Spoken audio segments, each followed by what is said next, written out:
Lumion 2023 is out, and I thought this would be the perfect opportunity to create a complete beginner's guide for everyone that wants to start out with this rendering software. If you're not a complete beginner but still want to check some parts out, there will be timestamps at the bottom of this video so you can go directly to where you're interested in. During this video, I'll guide you through the process of creating two renders, one in ray tracing and one in rasterization mode. For my most recent project, there will be a link to download this 3D model if you're interested in following along. There will also be links to download Lumion down below, as well as other Lumion videos I've made before, which are pretty cool as well. Finally, I want to thank the team at Lumion for sponsoring this video. Although I do receive their support, all opinions and views of this software are my own. So let's get going. And if you are new at Lumion, probably one of your biggest questions should be, can my computer even run Lumion? So let's take a look at the system requirements. Lumion has a pretty cool website where they let you know the minimum, recommended, and high-end requirements to run their program on your computer. So if you go through this website, you can see and compare if your computer can handle it, or if you are considering in purchasing a new laptop or a new PC, or setting up a new PC. This is the best websites to consult it because they give you some recommended laptops, some recommended PC options if you are willing to purchase it. But if you're not, if you don't have the budget right now, it's completely understandable. Just note that you have to meet these minimum requirements to run Lumion on your computer. You can always try the free version of Lumion. It comes with a benchmark. It lets you know how fast Lumion can run on your computer. So I want to show my specs really quickly. So these are the specs of my Legion 7 laptop. I have an NVIDIA GeForce RTX 3080 Ti laptop GPU with 16 gigs of memory. I also have 32 gigs of RAM, and I have an Intel Core i9 of 12th generation processor. Also, if you want to see a complete breakdown of this laptop and how I work in it, leave a comment down below. So once we open Lumion, there will be an option that says benchmark, and here you can see the benchmark results, which are pretty decent. I can run very heavy files inside of Lumion.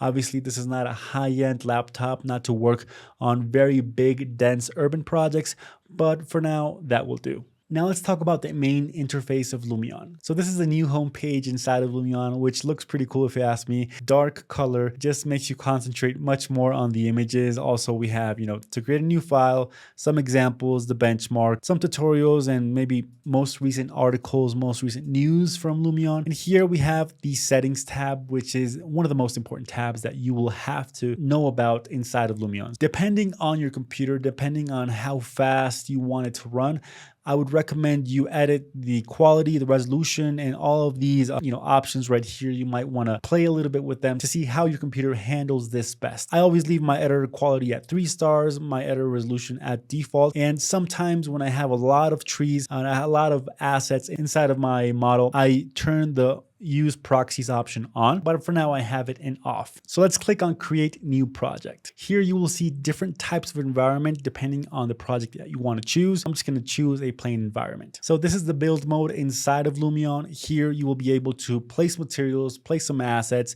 place different effects, and do all different kinds of stuff. So let me just show you around onto what you need to understand. So first of all, we have this main tab, which is the content tab. We have content library, material library, landscape, and weather. Inside of the content library, we can import our own models, or we have different categories of things we can import. And here we have another sub tab where we can place some objects or just do a random selection on the objects that are already there. Over here on our right side, we have the build mode, the photo mode, movie mode, 360 panorama, and we can go back to our home page. And on the top part of our screen, we can see our layers. So this is going to be really important if you want to be organized and if you want your Lumion to run fast, to be more productive. The layer tab is the tab that you should concentrate the most on. So here, what I normally do is separate every category into one layer. So the trees, urban trees, vegetation, people, furniture, you name it, it's all separated. So each time that I want to just work on one layer, I'll have that layer on and the rest I'll have off. To navigate inside of this build mode, we're going to pretend like it's a video game. So we're going to use our WASD keys just to move around front, back, to the sides,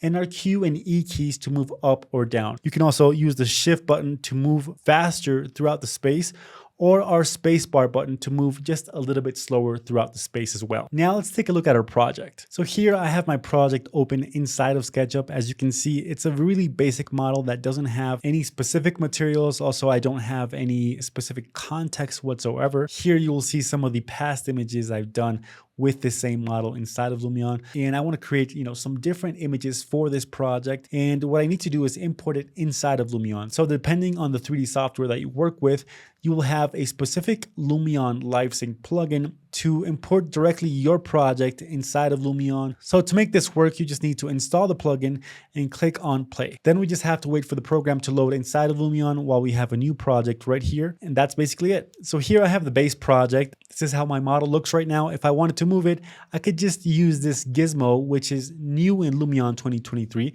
to move it up or down, drag it up or down, or maybe even rotate it or scale it up. With L on your keyboard, you can scale it up or down, and with R on your keyboard, you can rotate it in any direction that you want. So this is the model that I have worked with in the past. It's relatively a heavy model because I have a lot of layers on, as I said, with different buildings, trees, and assets. So let me just show you inside of the model and take into account that all of the assets that you're going to see from people, cars, buildings, decals, etc., is all taken from the content library inside of Lumion, which I think is pretty cool, which is just impressive. I mean, one of the best things I like about Lumion is the content library. So here, for example, I have my context buildings. I have some context trees as well. And then I have some building vegetation, street decals, street lights and furniture, some urban furniture. And for inside the office, I also have some office furniture. So as I said, for this video, I want to create some special images and I want to use the asset library inside of Lumion to add some specific vegetation. So I want to create a render from this point of view, but I need to add specific element. My idea of the render that I want to create a special garden, like a desert kind of garden. This is some of my reference images from the Kaufman house from Richard Neutra. So I want this kind of garden to be in the foreground of the image with the building in the background. So what I need to do is just put all of that vegetation right here in the space so the building could be in the background and I can see some activity here towards the middle ground. I'm just going to place my camera right here in the middle and start placing some vegetation. One of the key elements for your Lumion to run faster is to turn off the layers that you're not going to use at the moment. And I'm just going to leave the context buildings and the main building for now. And of course, since I want the option to hide this later on in the future, I'm going to create a new layer and call it frontal garden. Now, selecting that layer, I'm going to start to place my assets right here in the foreground. So to start placing our assets, I'm going to click on the place button right here towards the bottom, and I'm going to go to the nature tab, which is this one right here. If you wanted to add people, transport, or other types of objects, you could select them from this window as well. But for now, I'm just going to look for nature. Now this tab is pretty cool because there's a ton of ways to search for your vegetation. So here I have specific thumbnails, which I can just scroll through. I also have different categories like forest, wood, rocks, weeds. But if I'm looking for something specific, like for example, let's say palm trees, I can just type palm trees, click on enter, and wait for all of the results. As soon as I have my palm tree, I can just click on the tree and I can place it anywhere I want. If I want it to be here, and just click once on the screen and I will have the option to place another, or if I press escape, I can just finish the process. If you would want to erase this, you can just click on delete right here. Now, if you want to see all of the new assets that are inside of this new version of Lumion, you can just type in L23, enter, and you will see all of the newest vegetation assets that Lumion has inside. So one of the first vegetation assets that we're going to place is a cactus. I'm going to search for different types of cactuses and start placing them in my foreground. So once you're going to place your model, you have different options. So for example, if I wanted to modify the height and make this cactus a little bit lower, I can just press H on my keyboard and drag my mouse up or down. I can also press the R key to rotate or the L key to change the scale. As soon as you place your vegetation in, you can click M on your keyboard and you will have the option to move or modify any of these assets. So let's select, for example, this cactus right here. What I can do with this new gizmo is just move it all around. So what I can also do is change the hue, saturation, and color range of this cactus and just move it wherever I want. Now I want to start placing in some rocks, but if I do it using the single placement mode, it will just take too much time. So I'm going to select the rocks and use the mask placement tool, which you can find right here at the bottom. The mask placement tool, you will just draw a path that you want your rocks to be in or your assets to be in, define the number of items, define the direction, randomize the offset from none, and that's it. What we want to do right now is add different types of rocks so the image looks different and it looks interesting as well. I'm going to increase the number of items, and I'm going to click on confirm and return to build mode. Now, another tool that you can also use to place your assets is the cluster placement. With this cluster placement tool, you can just select your asset. And if I zoom out right here, you can see that Lumion will give me a preview of where that asset will be dispersed or be placed in clusters. If I press shift on my keyboard, it will just vary between these options and I can just hit click, and that's basically it. Now let's look for some fine detail palm trees. Like for example, this one, change the size and place it right over here so I can have a nice soft shadow here in the foreground. And I can say this is looking pretty cool. I also want to add some people, so I'm going to search for the newest people assets that we have inside of Lumion, and I'm liking this static boy a lot because it just looks very desert-like. It looks like it's in a hot climate. And before I place it, I'm going to hit the R button to rotate it and make it look at the building. So I'm going to continue placing in some assets, and I will see you in a bit. I finished placing in my foreground assets, and as you can see, there were a ton of them, but with the selection tools inside of Lumion, this didn't take as much. I also placed some rocks, palm trees right here towards the front. So if we just get in position just like this, we can see that we have some foreground and middle ground elements that are more or less similar.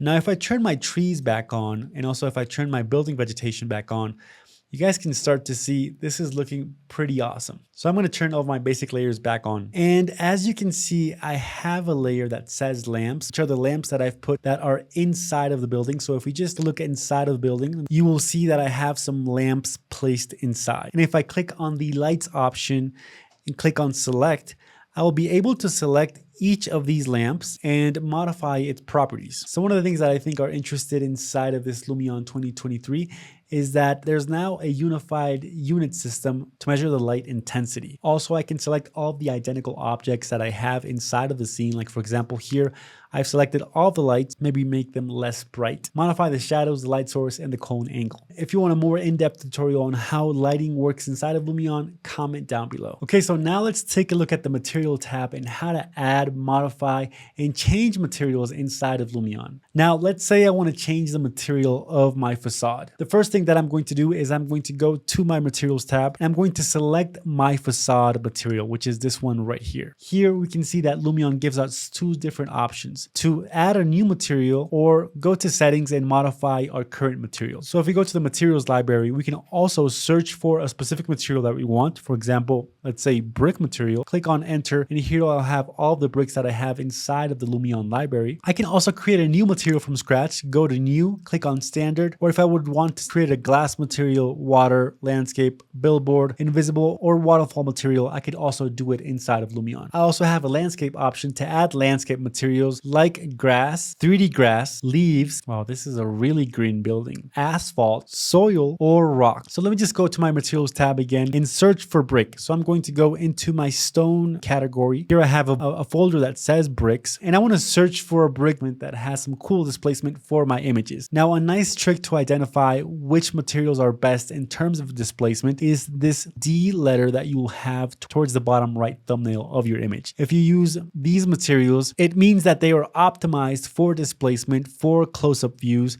so they will look more realistic in your final render. Now, what if I want to import my personal set of materials? With Lumion 2023, now you can use a PBR material workflow. So I have a custom library of materials that I downloaded from quixel.com, and I'm going to import one of these materials into Lumion. So the first thing that I'm going to do is I'm going to go to new material and click on standard. Now I'm going to double click on standard so it can take me to the settings tab, or just click on the settings tab here at the top. Now, first of all, I want to eliminate this color because as much as I like purple, I don't want it to be in my facade at this moment. I'm going to leave this white. Now for my texture tab, I'm going to go inside of load map, search for my material, and I'm going to load the albedo map. Next, I'm going to modify the scale. So I'm going to modify this just to where I see that fits the scale best. Next, I'm going to upload my normal channel map, which is going to be this one right here, my roughness map, which is this one right here, and my displacement map. In order to see your displacement map, you're going to have to take this and drag it all the way to the right, depending on how much you want the effect of displacement. I could also add a reflectivity map, metal map, emissive strength, and modify other things like, for example, subsurface scattering and clear coat. But for this material, I'm just going to leave it as it is. I'm also going to go to the weathering option and toggle this soften edges option. So if you go over here to a corner, you guys can see that we have very sharp corners, which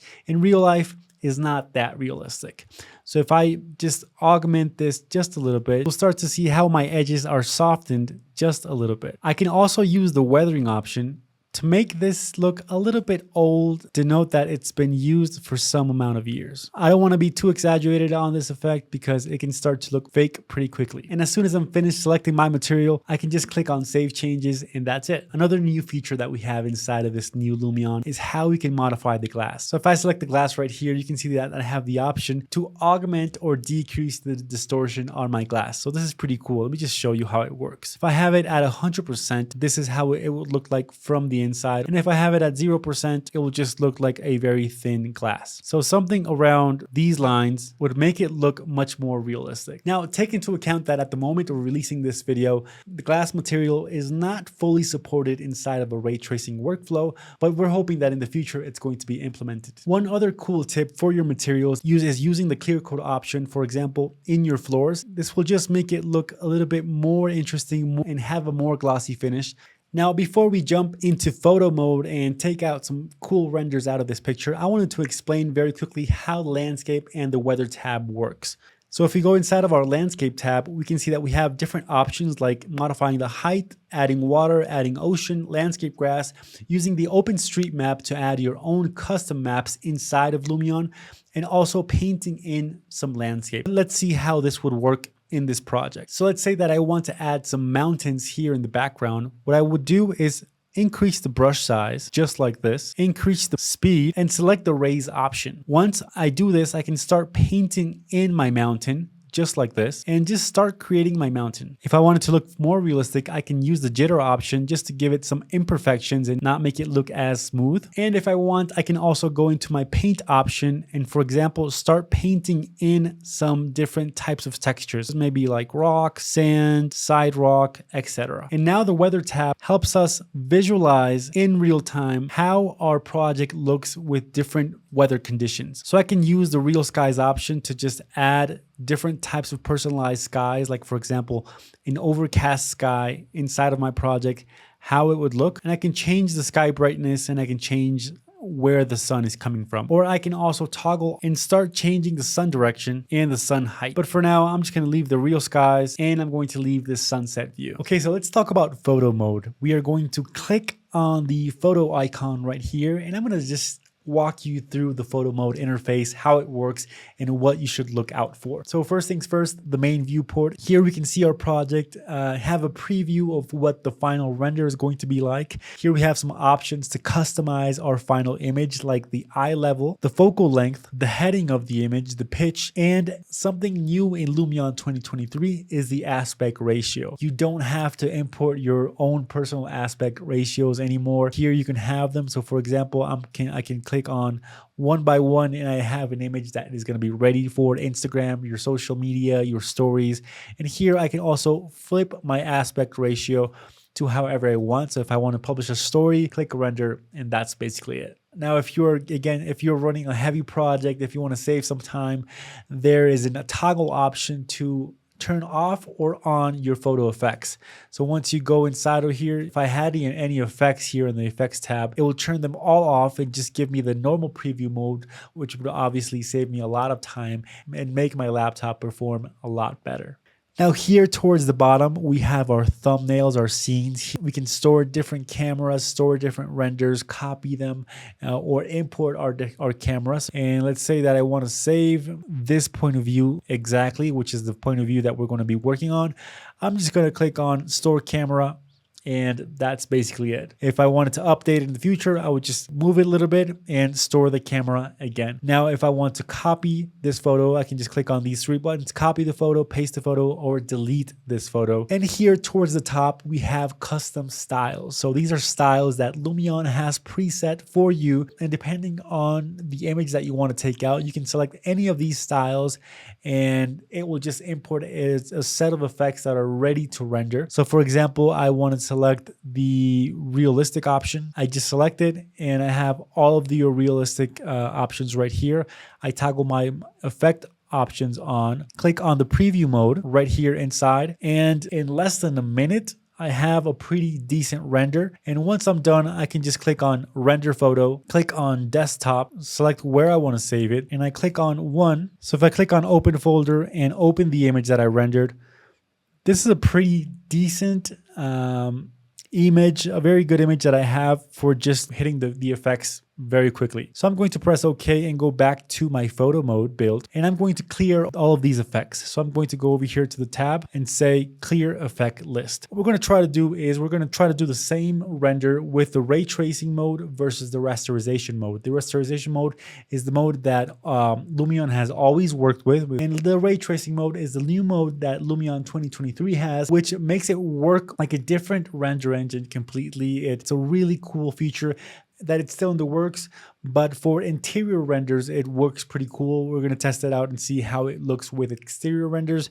But so I'm excited. So let's take a look at how we can create two different types of images with different rendering modes. So for this first photo, I'm going to call it ray tracing. I'm going to modify my camera length. So I want it to be maybe at 30 millimeters. Lower my camera just a little bit, kind of like this. And for composition purposes, I want my lower third to be aligned with the head of the young boy that we selected previously. Now I'm going to store this camera, and now I'm going to go inside of effects. And here in this effects tab, we have different sets of effects with different categories, like for example, more artistic kinds of effects, architectural effects, like 2-point perspective, which I always use, to be honest. Then we have lighting effects, like how to add ray tracing, volumetric sunlight, real skies, among others. Then we have some weather options, camera effects, animation options, which are not going to be available for now because we're in photo mode. Then we have some artistic effects, some enhancements, and some tools. So for this specific image, I'm going to use, first of all, the ray tracing effect because that's going to be our base effect, but we're not going to activate it just now. I'm just going to leave it out there, and I'm going to turn it off just so my computer runs a bit faster. I'm going to go back to my effects tab, select the color correction tab. I'm going to go back to effects again, select the real skies, and finally I'm going to select the 2-point perspective. Now for this ray tracing mode, you don't need as much effects as you did in the previous versions. If you are going to try to import all of these effects, Lumion is not going to let you because it's just basically not going to work. So for example,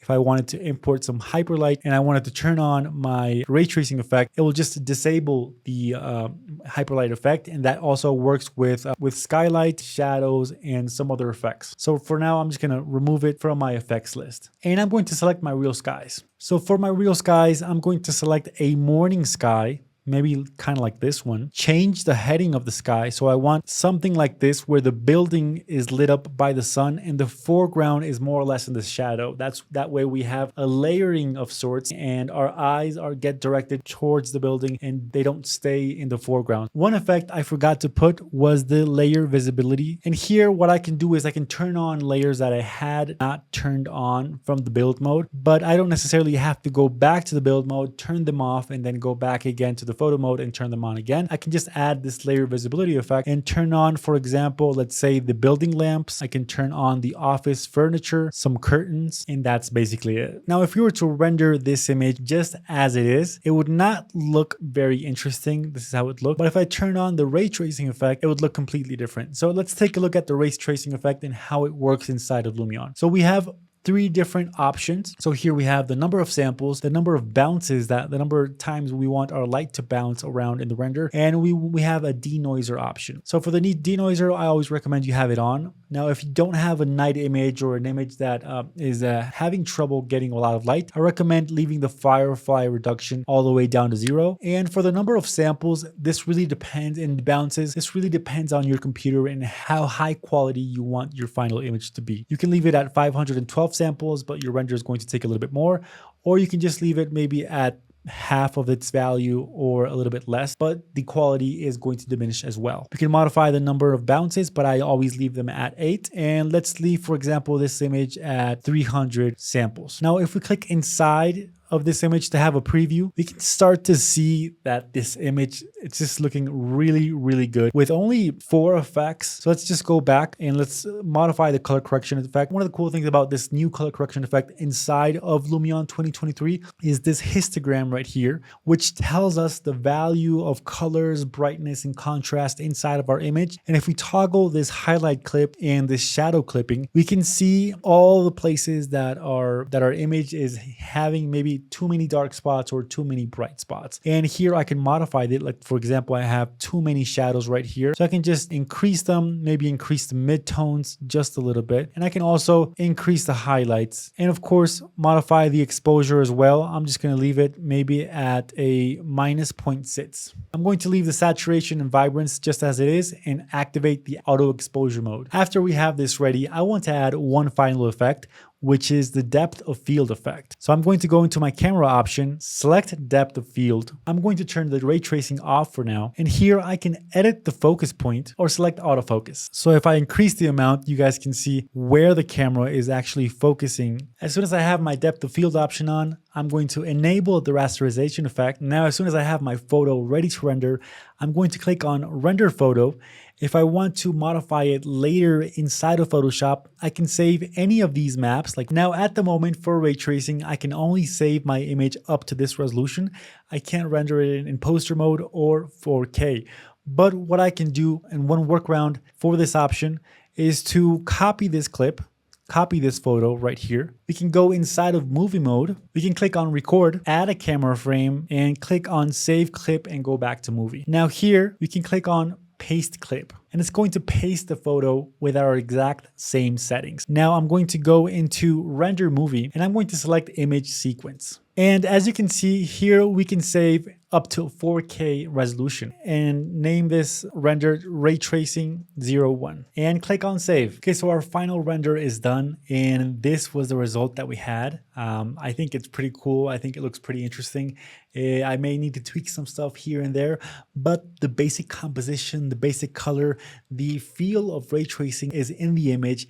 And let's go into our rasterization mode to see how this same image would look with another rendering mode. Go into our photo mode and I'm going to copy this photo and I'm going to paste the exact same photo right here. Now, the only thing that I'm going to do is I'm going to erase the ray tracing effect because that's the one that we're not going to use at the moment. And I'm going to start adding a series of effects that enhance this image and is going to make it look so incredible. So first of all, I'm going to go with my basic effects that's going to give me really good lighting, really good effects, which is skylight and hyperlight. I'm also going to select the reflection tab. So for now, I'm just going to disable the print poster enhancer, disable the bloom, and I'm going to start adding and start modifying these effects one by one, just so you can understand how these effects work. So the real skies, I'm just going to leave it the same one as that we had before. But for the hyperlight, I'm going to turn this on and augment this hyperlight, enable it in the preview. Start to see that it's starting to look interesting. Now I'm going to go to my skylight option. Yeah, select the ultra render quality, activate skylight and protect the reflections, and lower the saturation a bit. Now I'm going to go inside of my reflection tab, enable the speed ray, and go into my active planes and start adding all of the planes. And I think this is okay for now. Now I'm going to go into my shadow effect, activate the soft shadows and the fine detail shadows. I'm also going to color my shadows just a little bit. I'm going to go back to my effects, adjust the chromatic aberrations, not that much. I want it maybe in a 0.1%. Now, before I render my movie, I'm going to do something I should have done a long time ago, which is save this project, because you never know. You have to save your projects. Now I can go back into movie mode, make sure everything is correct, everything looks fine. And I'm going to click on render movie and I'm going to click on save. Okay, so we are done with our rasterization. This is how it came out. I think it looks pretty cool. I think it looks pretty interesting. I think there's another one right here where the building is much more in focus. This one looks pretty cool as well. Here are two renders, one where the kid is in focus and another where the building is in focus. So here you guys have it. There are two different styles of rendering, but I want to create a little bit more renderings with this rasterization mode to show you. So this is a render that I created, and I'm going to start turning on the layers to show you how this image is composed. So first of all, we have the real skies, which if we go inside of the real skies, we have a cloudy sky that doesn't have a lot of direct sunlight, and we also don't have our brightness at the maximum. We also have a layer visibility option, which gives us the possibility to turn on the lights that we have inside of our building. So obviously the building can shine brighter than the whole context surrounding it. Then we also have the usual suspects, which is the depth of field, the hyperlight at the settings that we had already talked about, and the skylight as well. Until now, everything looks normal, everything looks good, but obviously it can always look so much better. Then we obviously have our layer of reflection, where we added all of the glass inside of our building and also the floor, so the reflectivity could be enhanced. Then we have our shadow, which doesn't have anything magical, it's just added to it, and obviously it has soft shadows, fine detail shadows, and there's a little bit of coloring on the shadows as well. Now we have a subtle chromatic aberration, and one of the most important effects over here is going to be the precipitation effect. So when we turn on this precipitation effect and we go inside of it, you guys can see the mood that the image has because of the precipitation effect. So we don't have the particle quantity added to it, but we do have a slight rain. We do have an extra fog addition, which is going to help us, you know, just erase the sky a little bit and just give us a homogeneous color in the background. Now, apart from this, we also have some extra layers of fog, one extra layer of fog, which is also very dense, and it just makes my eye travel more towards the building than the actual background in itself. So that is one special effect that we have added in there. Then we have the lens flare, just so we can, so showing the final render, we can see how this image, how this building is just shining a little bit more than the usual. And then we have one of the new effects that came recently in previous versions of Lumion, which is volumetric light. So if we go inside of volumetric lights, you guys can see that these lights instantly turned on and became more, well, obviously volumetric. So what we do here is just select our lights, go inside. As you guys can see, I have 8 enabled lights right here, and it recognizes all the lights I have inside of the building. But if I wanted to select, for example, these lamps right here, I just click on them, and as soon as I have them all selected, I click on save changes, and then I can adjust. And then let me just go back to my normal view, and then I adjust the density, the intensity, and the fall off of our lights. This is just going to give it that moody feel, and it's going to augment it by 100%. Finally, I am just going to add a little bit of color correction, so the image looks a little bit more bluish. It has a little bit more contrast. And when we go inside of our frame, just click right here, and let's click on the preview render. This is how it's going to look. And to be honest, this just looks crazy. This is obviously with the rasterization mode, the mode that Lumion has perfected throughout the years, but hopefully throughout the years as well, we can see ray tracing get some of these results that I really think are super interesting. Okay, so now let's take a moment to talk about animation. What is new in Lumion 2023 and how you can create basic camera presets with Lumion. So first of all, I am going to go into the movie tab, and I'm going to create a new movie. So as we had before, we have a record option, but now we have 2 more options, which is import camera path and add camera preset path. So for the normal record option, what we're going to do is just add our starting point, move a little bit to any direction, and add our ending point. That was basically it. We didn't have any more advanced ways of creating our movement. So I'm just going to cancel this right here, and I'm going to add a camera preset path.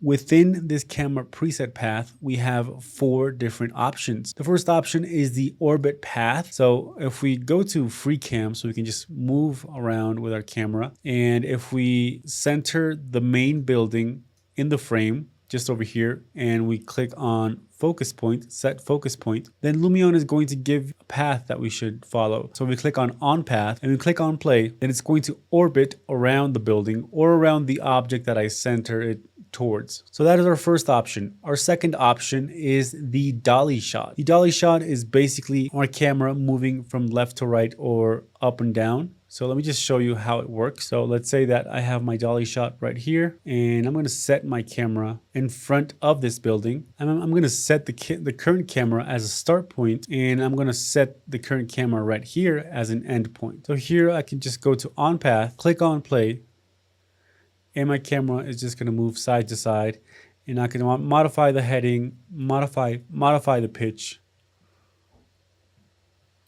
and it can just look very cinematic very quickly. Our third option is going to be the pan and tilt shot, where we have two different options. One is the pan option, which is horizontally pan. Let me just show you very quickly. So our first option is going to pan around here. I'm going to capture the current camera position, and if I go to on path, it's going to create a horizontal pan. And the final option is the set target object. So let's say, for example, that I wanted to see how this car moves and also show a little bit of the building. So I'm going to set target object. I'm going to select the car. I'm going to go to on path to see how the camera is viewing my car. I'm going to change the angle, let's say right over here, so we can also see the building. I'm going to change the height maybe to a 0.50 centimeters, just so we see the building right here. Could be like 5 meters. And we can also change the focal length just a little bit, so I can show much more of the building and much more of these batches right here. So here I have to animate this car in order to see this work. I'm going to save this clip, and I'm going to go to effects, move. I'm going to go to edit, and for the start position, I'm going to put this car right here towards the back. And for the end position, I'm just going to leave it maybe a little bit forward right here, kind of like this. I'm going to press on confirm changes, and as soon as I try to replay this back again, that is how my image is going to look. So I made all these animations, but with the effects applied. You can just view them very quickly on how they're supposed to be setting up. But this is the follow object option. So I'm just going to click on play right here. And as you guys can see, it looks pretty cool because we can see the building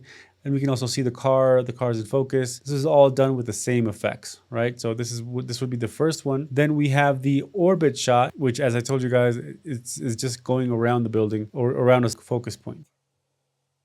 Then we also have the tilt shot, which I really liked how this one turned out. Then we have the dolly shot, which of course, this is a really, really nice take. And I think I'm going to create the final render with this take because it really looks so good. And as soon as we have this, you can just click on render movie and click on render. So these were how the final shots came out. I modified a little bit. I added a little bit of color correction inside of Photoshop. I also rendered these other shots, which I thought also looked interesting.